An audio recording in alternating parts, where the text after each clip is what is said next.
Now, what would you say for a sales guy to come in and be a top salesman? I've been to houses before where other companies have inspected the roof, and I look at it and I'm like, that is not weather damage. Well, the insurance game's changing so much right now, man. Yeah. It's scary for me to pick that, so I'd pick retail. They have toys and they have stuff everywhere, right? Right. And I'll walk in and be like, man, why is the house like such a mess? And then I pause myself for a second and it's like, dude, in 10 years, I'm gonna miss this house being a mess because it's gonna be empty.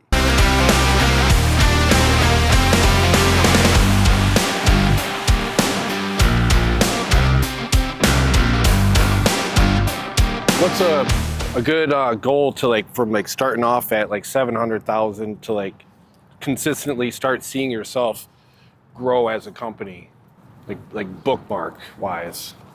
Like milestone? Yeah, milestone. Like each year, what should a company be growing each year? Well, it's weird these days because you see people pop up and all of a sudden they're doing 5 million, right? Mm-hmm. Because of the world of marketing and internet marketing that we have now. You know, you can make a name, put a little bit of money into advertising, Google PPC, create a website, and you can market on Google and Facebook and all of these different places. And all of a sudden, these companies are, $8, $5, $4 million. Starting off their first year. And well, I'm sure there's people that have done it. Yeah. I've seen different videos, but for me, it's all about creating that foundation first. Yes. So my first hire was a bookkeeper and a receptionist. Those were the first people in my business before salespeople or anybody on the outside. When I think about building a business, you think about it like building a house. You don't put the walls and the roof on before you have a solid foundation, or your roof in your house will bow. Yeah. So it's how strong can our foundation be before we start adding walls and a roof onto it? Yeah.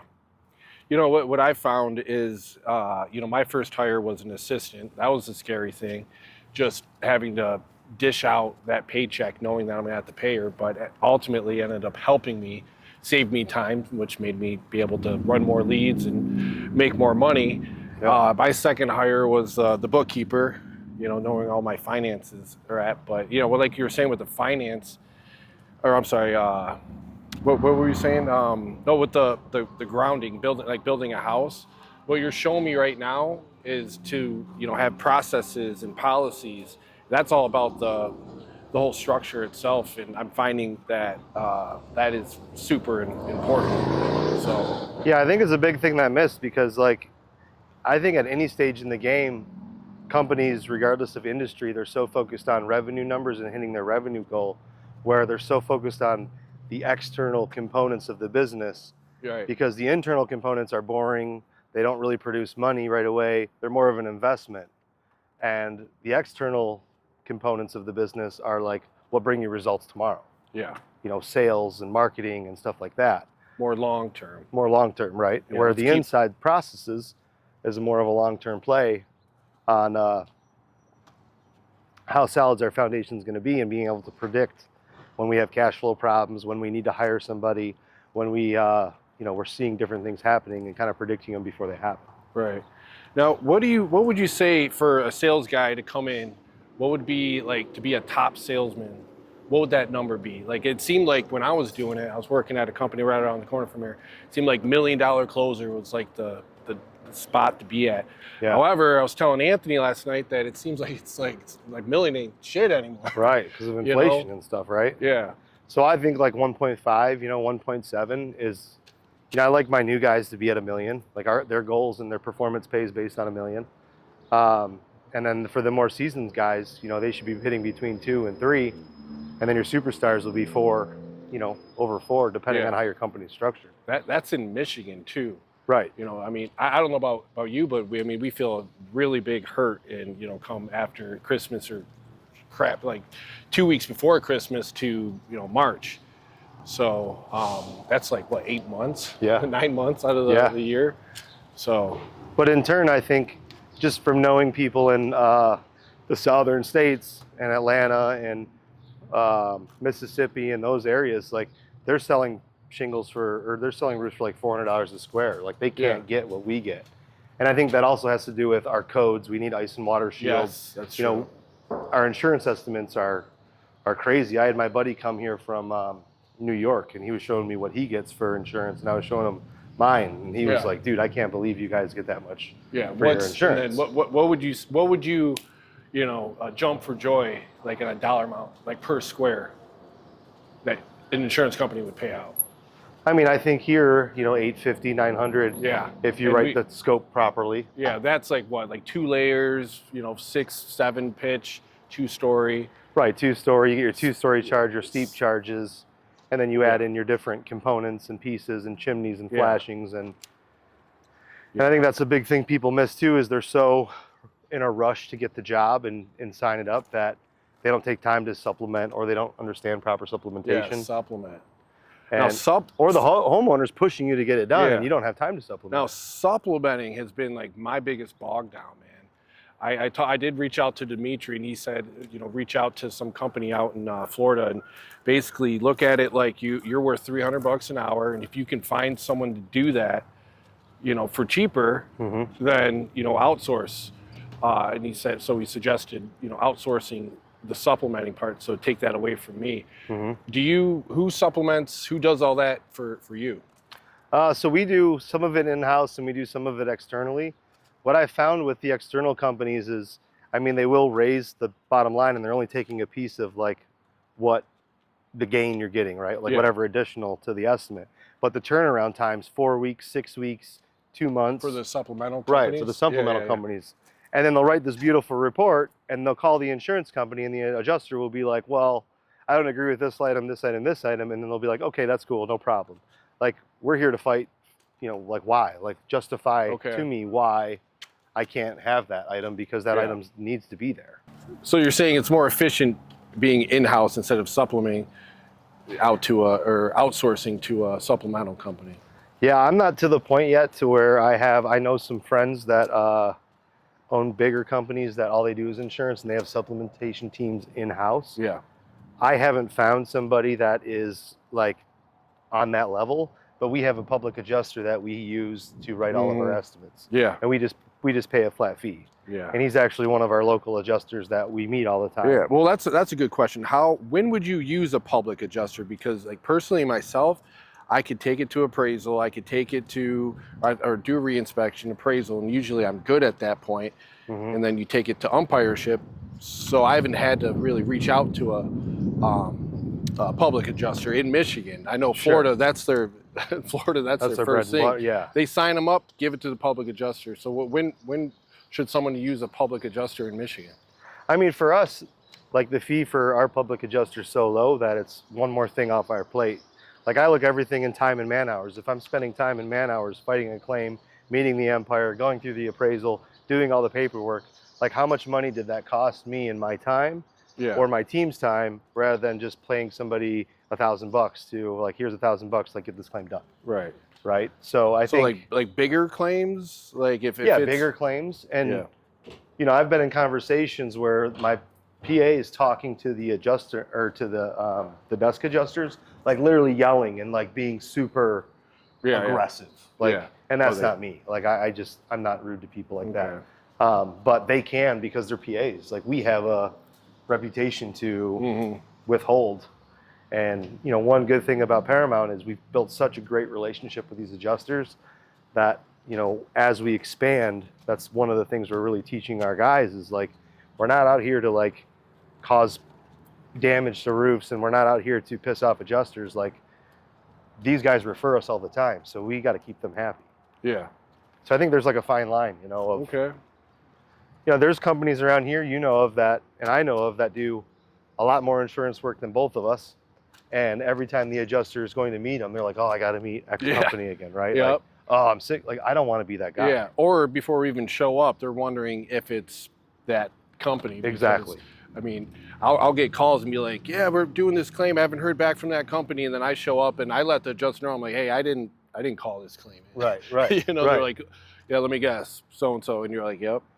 So yeah, you definitely want, I don't like throwing it to the wall, see if it sticks. Yeah. If there's damage, it's usually hail damage. Right. There's a hailstorm hit out. I don't want to waste my time. My time is valuable. Sure. So.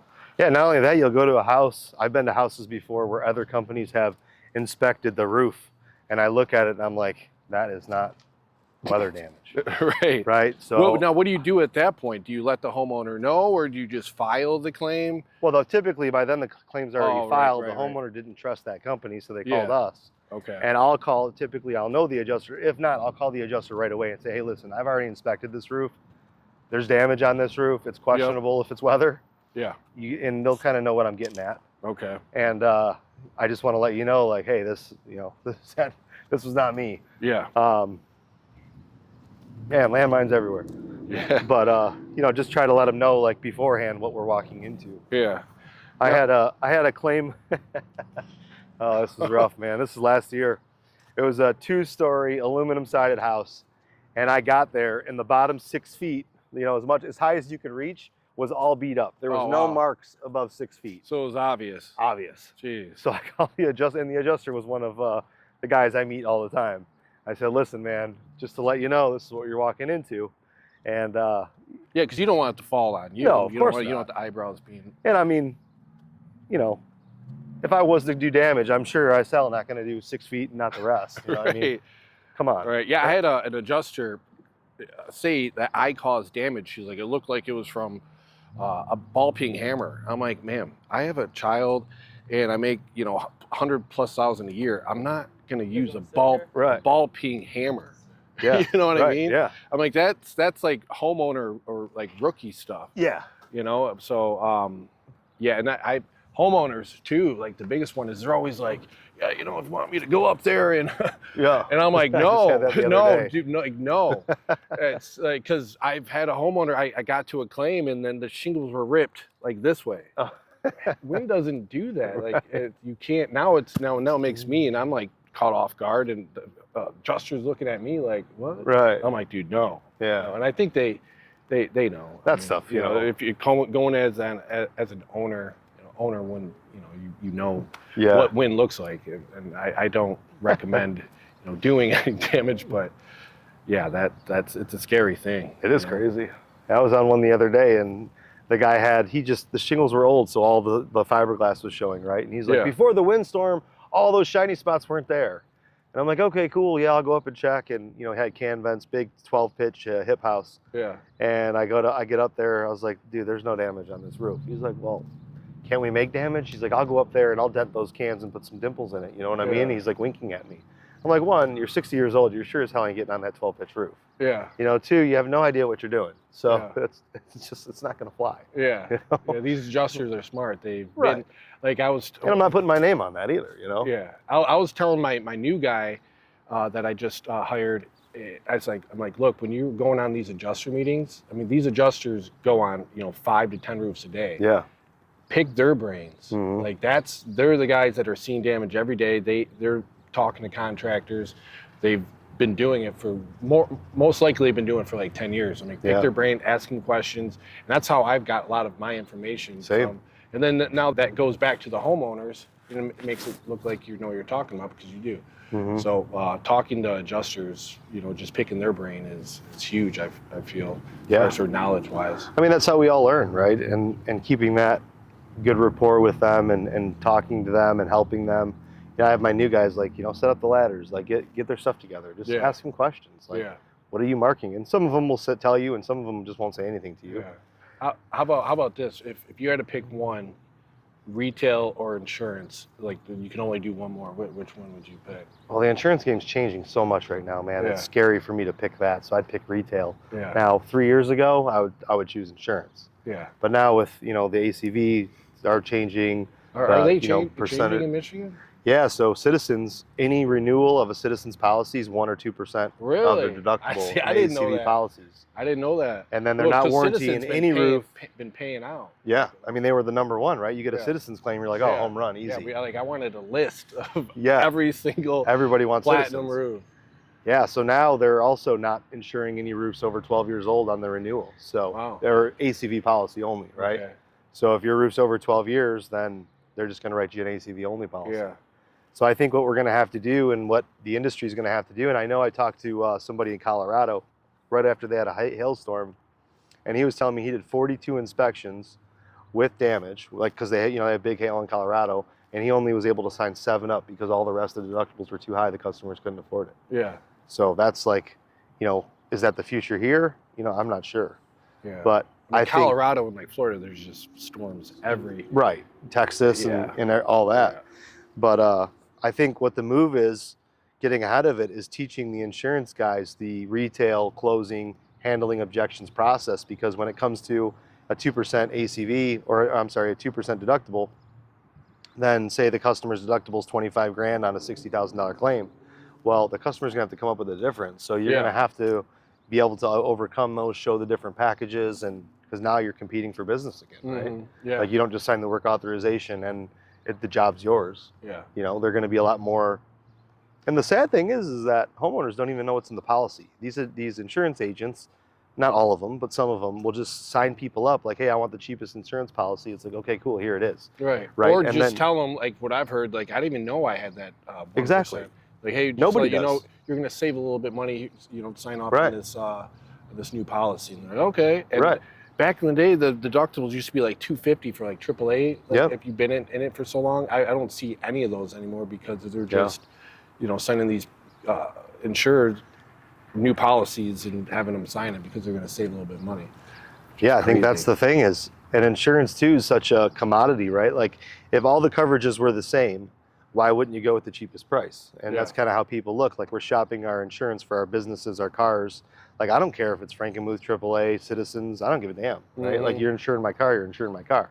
But it's the fine line stuff that, hey, when something happens, how is it handled? Yeah. And I don't think that stuff's thoroughly explained with the homeowners, or the homeowners just aren't paying attention. Like, even with our terms and conditions, with my and my contracts, they're 3 pages long, and very rarely does anybody ever read them. Yeah. And when they do, they'll ask questions about, hey, what does this mean? What does arbitration clause mean? What are these different parts of the terms and conditions that I'm signing?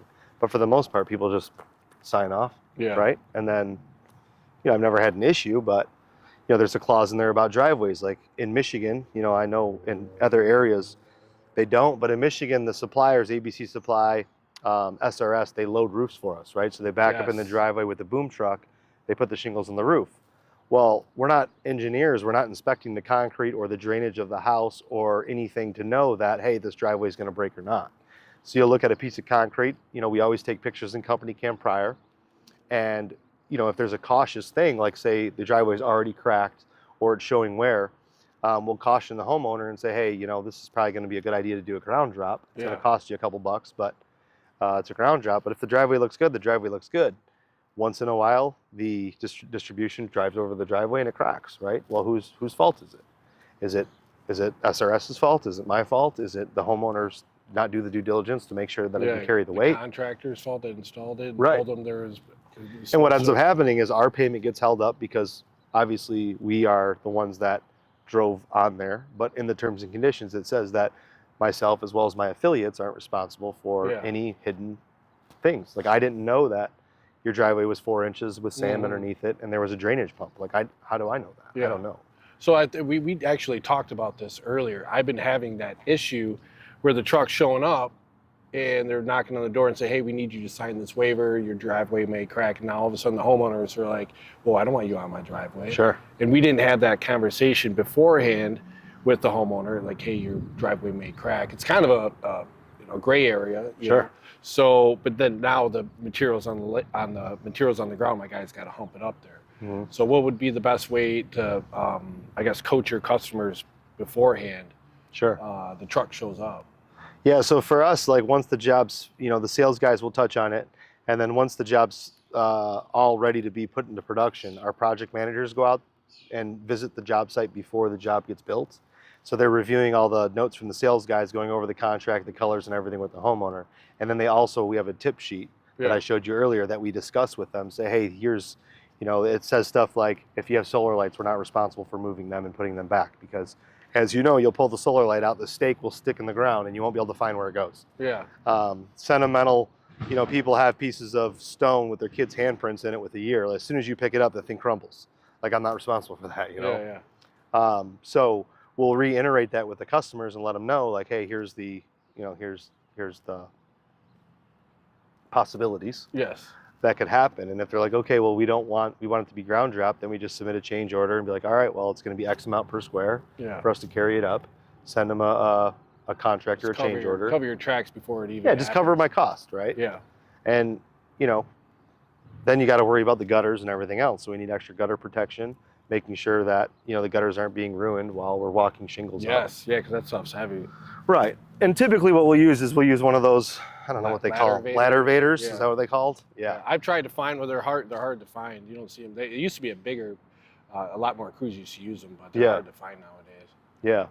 And if it's a low pitch, then we just load all this, you know, we'll put all the shit into the equipter and put the equipter up to the roof, and then they can just take it out of the equipter.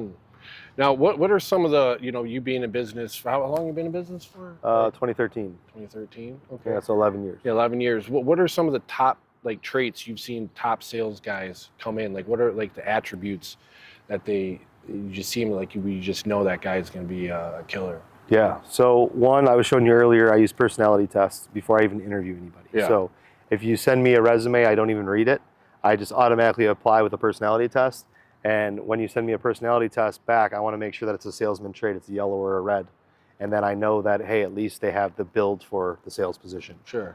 At that point, I'll read their index and see what it looks like. But one of the most common things is anybody that has discipline, like from the military, they go to the gym, they're bike riders, runners, bodybuilders, anybody that has discipline, like those are the guys that I kind of want to sell. Yeah. Of course, communication, appearance, and stuff like that plays into a part. Family. Absolutely. Maybe. Strong family. Yeah, strong family. And you can tell by, you know, their pictures, like you look about on Facebook and they have like a good looking family, they're friends. They seem like they care about themselves, and they're, right. you know, someone that is, you know, what I've seen is like guys that, you know, go, like you said, go to the gym. That's like a big thing. Like you give it, one, you have to show up every day. And if you're going to be showing up or, you know, be on some type of schedule, if you're doing that, you know, you're going to be following directions. You're going to be, you know, doing what it takes to make the sale, you know. And honestly, I think like homeowners respect you more. I've heard one of these gurus say, like, they're like, I could show you, you know, you don't even have to, I could go into a sales room and point out the two best salesmen just by the way that they look. They appear. You know, by they appear, by their physique, by their, the way they dress, do their hair. And, you know, I don't even have to know their numbers. I know those two are the best salesmen. Yep. You know, just keeping yourself together. And there's exceptions to the rule, right? Like there's exceptions to. There's always that. There's always that one guy. You're like, dude, how does this guy do it? Right. Like that guy's never going to make it, and then all of a sudden he's just producing, right? Yeah. Or he's just, you know, he's charismatic, but you know he doesn't do his hair. But I mean, if we're gonna let's eliminate all those bad habits, and you know, if you want to be the best, act like the best. Right. Don't worry about the one guy, but you can't figure it out. Yeah. You know.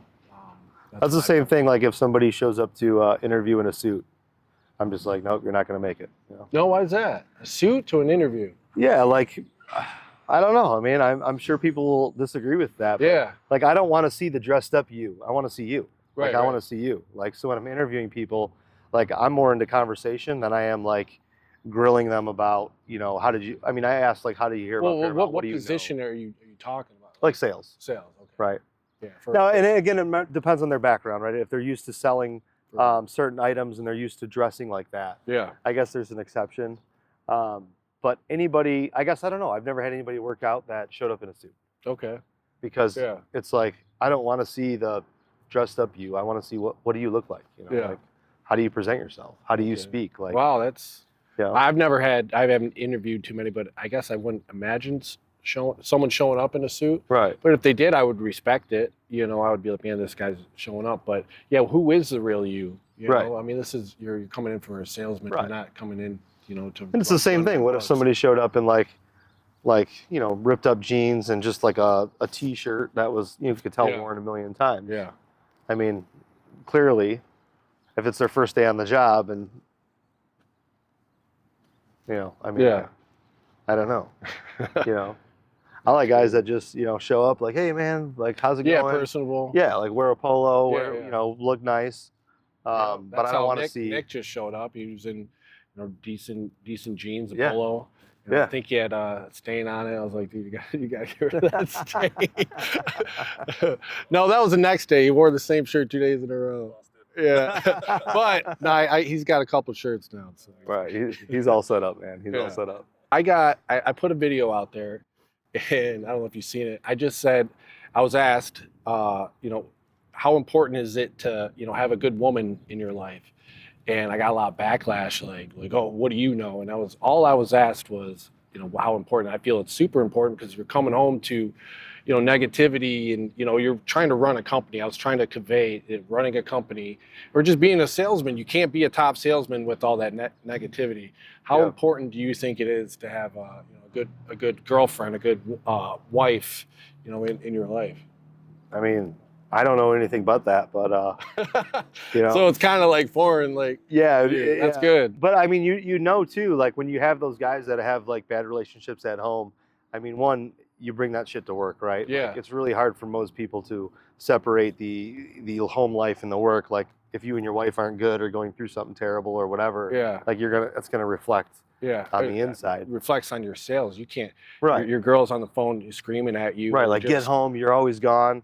Yeah. Right. So I think for sales guys especially is like, a lot of people don't want you at their house at 8 in the morning, and the job doesn't usually end at 4 o'clock at night, right? Like Yeah. people want you there at 7 or 8 o'clock, or well, maybe not 8 o'clock, but 6 o'clock, 7 o'clock. They want you there on Saturday morning. Yeah. So to have somebody that supports you and sees the goals, I think is everything. But Yeah. for me, I mean, me and Erica have been together since high school. So, Oh wow. she was 15 High and I school was 17. sweetheart, son. Yeah. Yeah. Well, Oh. I didn't do much of high school, Oh but yeah. she was in high school. Yeah. I went to her prom. That's cool, man. But yeah, so we've been through, all this shit. So, yeah, when I actually installed shingles, we'd start at 7 in the morning and work till dark and come home just tired and dirty and shower. The water's all black and Awesome. go to bed. And she just, Yeah, but I'm sure just support that. You've seen some guys where it's just like you've wanted to tell them, like, dude, you need to get that out of your life. It doesn't matter if it's her the problem, maybe you're the problem, but you guys just aren't mixing. Yeah. And it's affecting your sales, it's affecting you showing up, it's affecting your mood, it's affecting the way you look. If you're with a woman that you don't know, but if you're with a woman that is just you don't really want to be with, you're not meant to be. Yeah. Then you're not gonna be the best you. You don't give a shit. Right.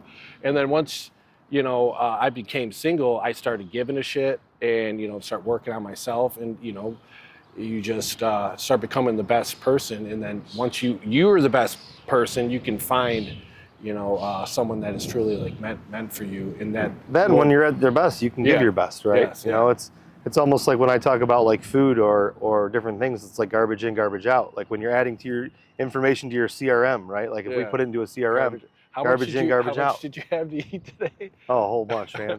But it's all good food. No bread, no breading. Oh, no bread? No, I don't eat bread. I didn't eat bread today either. Whole Foods only. Yeah. But yeah, I think it's super important. Super important, and I think it's just way beyond business. It's like you only get one life. Like you get one chance here, right? And this is all we can do.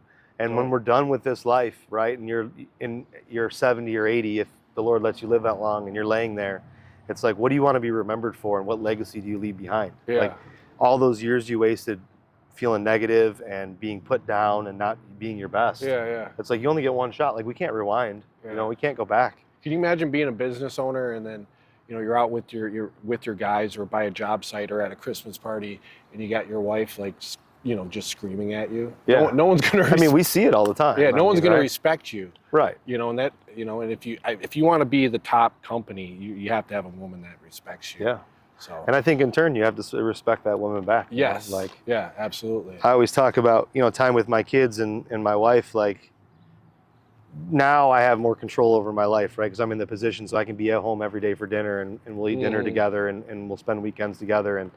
But it's not about the amount of time that you're giving them. It's about the quality of time that you're giving them, right? So when you get home and you want to play with your kids, like my Rainbow, my 6-year-old, and Autumn's my 9-year-old, like when I get home and they run up and hug me and they're like, Dad, let's play. And it's like, I'm tired. I had a long day. Like you have to swallow that shit and push that shit away, put your phone down. And if you give them 30 minutes of undivided attention, like I'm playing Barbies or swimming in the pool with them or whatever I'm doing with them, it's like, that's all they needed, Yeah. And if you let your home life or your work life come home with you, and you're like, sorry, girls, I had a long day, stressful, daddy's upset. And I'm not saying it doesn't happen. I'm not perfect. Yeah. But I really try to like, be there. Be there. And I have 2 older ones that, it was different when they were young. We didn't have all of the stuff that we have Technology. and working. Yeah. Well, I'm just saying Yeah. like money and Okay. opportunity and, Yeah. you know, like we were worried about paying the bills. Seems like a better life. Yeah. Yeah. You know, and it's like, I want to make sure that I don't miss this shit because I don't know who I was telling, the interview guy I had today. I don't know why we were talking about this, but we were talking about something about a messy home, you know? Or were we talking to you about that? I don't know. I was talking to somebody about that. Yeah. Right. That's what I was talking to Anthony about that. So, you know, I come home sometimes and my kids, you know, they're young kids. So they have toys and they have stuff everywhere, right? Right. And I'll walk in and be like, man, why is the house like such a mess? And then I pause myself for a second and it's like, dude, in 10 years, I'm going to miss this house being a mess because it's going to be empty. Yeah. Yeah. Right. So, you know what, kids? Ruin the house. Mess that. That's what this is for because we have such limited time. I haven't with them. hit that yet because I swear, man, I got to walk behind my kid with like a broom and dustpan. Oh, for sure. I'm like, what the hell, Right. man? Like, come on, boy, get your shit clean. See, my kryptonite with my son is like, I'll be like tired as heck and he'd be like, hey, Dad, you want to go outside and play catch? Yeah. I'm like, man, how am I going to say no? Right. You can't say no. Yeah. And then like the other day I was ready to call it quits and he's like, all right, I'm tired. I was like, thank God. Yeah, thank God. Just because, man, I was, but my arm, man, I'm 37 and I'm like, it's not there anymore. Oh, I mean, yeah. it looks like it's there, but. Yeah, I just think it's sad. Like you go to parks or like my kids, you know, they're in soccer. So we'll watch them play soccer. And there's moms and dads that are just sitting on their phone the entire time, right? Like playing games, texting and emailing. And like usually it's during work hours, right? So I'll be checking my phone. But it's like, you know, I was at the mall at Partridge Creek not too long ago with my wife. We went to lunch and we were shopping. Yeah. And there's a girl playing, they have a splash pad there. So there's one single girl playing in the splash pad. She's probably like 4 years old. Yeah. And the mom's not paying any attention. She's just on her phone. And the kid's like jumping like, Mom, look at me. Like she's showing her the tricks that I'm doing. Yeah, and she's just like, Tinder or something. yeah, she's just like, yeah, cool. Like looks up, yeah, cool. And she's just like, yeah. And I'm sitting there because we're outside eating. So I'm watching her. She's right in my view. Yeah. And I mean, it's like, dude, you're going to fucking miss that. Like that happens, you know, so yeah. not long, lifetime, man. You know, right? It depends on how many kids you have. Right. It's crazy. But yeah, we got down some deep roads. But yeah. But yeah, I know. I think the older you get, and not that we're old, but we're getting older, the more you appreciate, you know, like a day like this. We're out here, the sun's shining. Yeah. You know, our businesses are only 10 miles apart, right? So we probably see the same customers. Yeah. Which, you know, brings me to my next question, man. Like being an owner, being a business owner, being a roofer, same industry as me, why are you helping me out with my company, dude? I love it. Thank you, by the way. Right, you're welcome. Like straight up. I was like straight up like lost and just no direction. And Eric's already have an established company, and he's like, Joe, you got to do, you know, this step, and it's just like you think you know how to run a company until you meet someone that runs a company. So where most I think in that podcast or whatever you're doing yesterday. You know, a lot of guys in the industry don't want to help out. Why do you want to help out someone this close? I mean, there's two reasons. One is I want to compete against the best, right? So if I'm going to every job and you're going to every job, and there's a couple other guys around here that I respect are going to every job, then let the best man win. Like I don't want to compete against people that don't know, that aren't good, right? Like I hate to lose a job to a couple companies around here because I know that the service isn't there. I want to give the customer the best. Yeah. So being that as I'm as competitive as I am, you know, if I was playing, golf's a terrible example because I'm terrible at golf, but if I was great at golf, I wouldn't want to play bad golfers. Right. I want to play the best golfers because I want to see how good I am, right? Yeah. You are who you hang around with. Yeah, you are who you hang around with. You know, the other thing is, and I use this reference a lot, is, you know, Gordon Ramsay wouldn't show everybody how to cook if they could cook like Gordon Ramsay, right? He wouldn't be who he is. Yeah. So everybody has their own recipe. So I can give you my recipe and it doesn't mean you'll be able to cook it, right? Like you'll take things from it, but you can't cook it. And you can give me your recipe and you'll be able to do it better than me because I won't be able to cook it. Sure. Right? But for me, it's just about, you know, giving back. Like you're somebody that I respect, that, you know, like you're out here, you have a family, you're trying to do this the right way. Sweet. And it's like you're going about it as like, hey, I'm trying to do this the right way. I'm trying to grow. I'm trying to take care of my people. And I don't know what the next step is. So it's like, well, here, I'll help you skip a couple steps. Yeah. Right. So I think the big thing is, where maybe you didn't hit on, is you're not afraid that I'm going to do better than you. You're not afraid that your company isn't going to be anything like less. Where I think a lot of guys, they're trying to hide their secrets, or hide where, how to sell a job, or like how to produce a company. Yeah. Is they're ultimately afraid that, you're going to be better than them. Yeah. And I look at it like, I'm sure you do too. You look at it like, if I end up better than you or bigger, you weren't doing your job enough. Yeah. You weren't learning enough. You weren't, you weren't outsourcing on how to make your company better. Yeah. If I was to do that, it just means ultimately that guy wasn't doing better enough, doing good enough to, stick with the guy he trained. So I think it keeps you sharp as well. Yeah, it keeps me sharp, but ultimately, like, next year, if you did 25 million, I would just congratulate you and be like, hey man, like, help me out, show me how you did it. Right. Like, with some like of reach the steps. hand back down. Yeah. And pull me up. I don't know.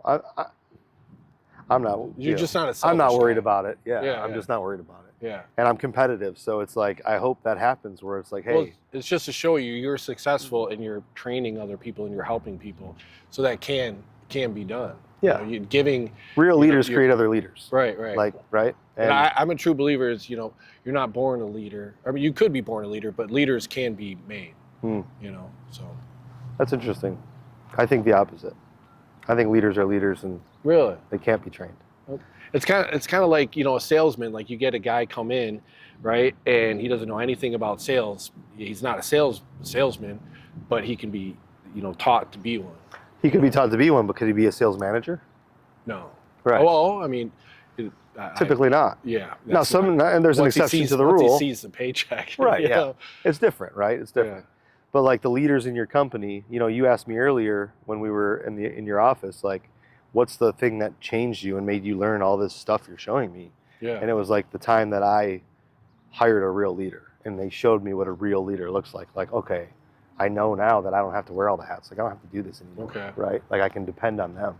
Yeah. Right? So that was one of the pivotal moments, as well as like EOS and some of the other things we talked about. But I don't know. I mean, honestly, when you first asked me, I thought about it for some days. I talked to my wife. I was like, really? This guy that is not that far away from me wants me Right. to help him. And I don't know if I want to. Really? Okay. Yeah, I did. That's cool, I did. Man. And she was like, well, what makes you say that? What are you worried about? I was like, I'm not worried about anything. I was like, but say we're quoting the same job and I show him everything and he does it the exact same way as me. I was like, isn't that kind of weird? And she's like, yeah. And I thought about it. I was like, I don't care. I'll do it anyway. So it's like, I'm going to step up to the challenge and see. And now that, like, since you're close, it's like I can, like, literally see the progress. Like, I can see you progress. So I think it's a good, because I mean, eventually I'd like to, this is all I want to do, right? I just want to tour. I want to coach. I want to help. I want to go to different businesses. I'd like to do something. And I talked to Dimitri too about this, is like finding a roofing business that's like failing and they're in trouble. And we go there together. He helps teaching the market and the content, and I do all the processes, procedures, putting the people in place. And like we rescue like bar rescue, right, or the profit. Like we come in and we revamp them and help them succeed. I can see that. I can see that. Like that would be so cool. Yeah. And so that's kind of like one of my dreams is like, I don't want to do this forever. Do what? The roofing or the like own a roofing. Like I don't mind owning the roofing company, but I don't want to be in like not that I'm always in the day-to-day operations anyways, but I want to like be free. Like people ask, why do you do what you do? Yeah. Freedom. Like if I want to go race camels between the pyramids tomorrow, I want to go race camels between the pyramids tomorrow. I don't want to have to wait to book the trip and worry about price and worry about how am I getting there. Like I just want to go. Yeah. If I want to take the day off and do whatever, then that's what I want to do. Sweet. So that's what keeps me going.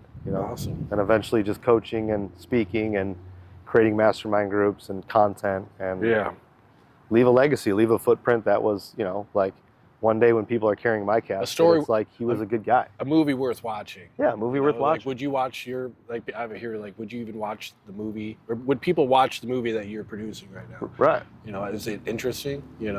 So not is it interesting, but is it something that, it's your footprint? Yeah. You think like when you're walking in the sand on a beach and you leave a footprint and then the waves slowly come up and erase that footprint, that's like a glimpse into time, right? Like your life is that footprint when it's there. Man, you got all of them, man. That's good. And as life goes on after you die, right, or become a piece of shit or whatever you're doing, the tide slowly over years washes that footprint away, and one day you'll never see that footprint again. So what do you want to leave? How deep? What legacy do you want to leave with your kids? Footprint are you gonna leave? And me with daughters, it's like I have to model the man that one day they'll be, and I hope it's not the man that I used to be 10 years ago, right? Like, so I have to try to be the best person I can be. Awesome. I don't know. I think that was pretty good, man. Well, that's all we got. That's it. Till next time. Until next time. Stay tuned. All right, now let's jump in the water.